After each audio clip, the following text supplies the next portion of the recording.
Yo, what's up, bros and brushits? Welcome back to the channel. My name is John and I'm the one and only host of the Riders Pulse YouTube channel. In today's video, I'll review and discuss the Öhlins suspension for the MT07, which I now own for nearly 2 years. Firstly, I'll give some information and specifications about the suspension, and after that we'll go for a ride where I'll tell you more about my experience with it, both on the road and on track. But first, I saw that most of you watching my videos are not subscribed. Let's do something about that, right? Subscribe! Come on, press it. I'll wait. There we go. Let's jump right into it. We'll start with the back because that's the way I like it. This is the STX46 shock. That's the group name. There are many bikes with the STX46 from Öhlins. The one for the MT07 is the YA419. It's a high pressure monotube type shock absorber. It has preload and rebound damping adjustability. The preload can be adjusted by these rings using a tool provided with the shock. Geared up, I weigh about 85 kilograms, and as you can see, the preload can be adjusted a lot tighter because the spring is a very stiff one. The rebound damping can be adjusted manually by turning this rubberized ring. It makes a clicking sound, which you can also feel when it clicks into place, and it can be adjusted 50 clicks. Let's move on to the front. This is the NIX22 Cartridgekit. That's also a group name. The specific one for the MT07 is the FKS204. In this 22mm front fork kit, there are 9mm springs with a 10W oil from Öhlins. The cartridge kit is fully adjustable. The preload, rebound damping and compression damping can be adjusted. The preload is adjusted with a 14mm socket, and both the rebound and compression damping can be adjusted using a 3mm hex key. The compression is adjusted on the left cartridge and the rebound on the right. Both can be fine-tuned with 29 clicks. Now that we have the relevant specifications, it's time to get on the road and discuss how the MT07 handles with this updated suspension. Alright, ladies and gentlemen, let's put these bad boys to good use, shall we? There's some gravel right here, gotta watch out.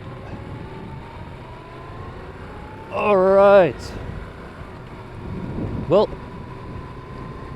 as previously mentioned, I've had this suspension for nearly 2 years now. So the year before I had the standard suspension, so I can compare both really good. What's also nice to know is that I've used the suspension on 2 track days, not only on the road, so I'll give you more insights about that too. So yeah, we'll start with this, the corners. Man, this is a different bike. This is a completely different bike. I've put, besides this suspension, I've put the Bridgestone S23 tires on this, which go very, very well with the Öhlins suspension. So the corners, man, they're so precise. It's completely different because the original suspension was a bit spongy, of course, so that meant that in corners it was a bit squirmy, you know.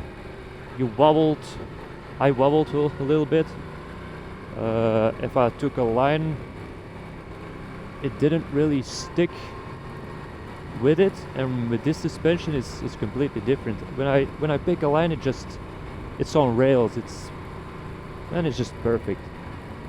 I'm very happy that I made the choice of upgrading the suspension to this night and day.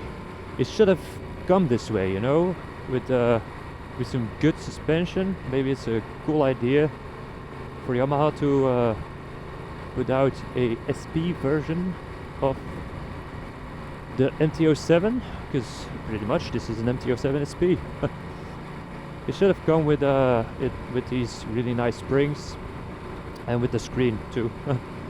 And that way it's the perfect bike.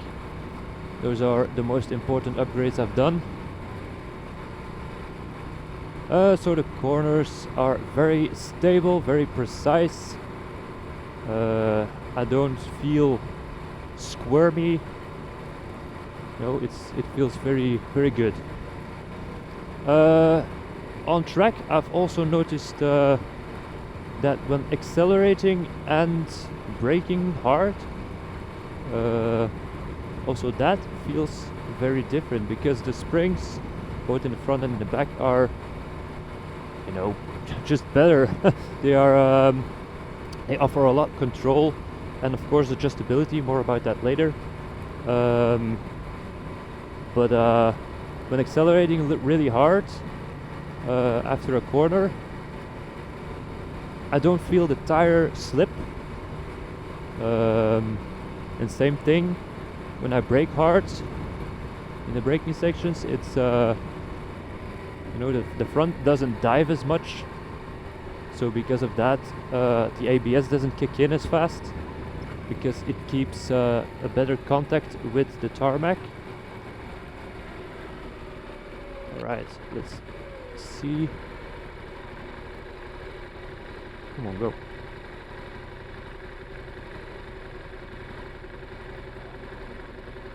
Yeah, go. Okay, this is gonna take a while. Well, so that is also a very big difference. Very nice thing too is, of course, the adjustability. No, certainly on track, I've noticed one thing.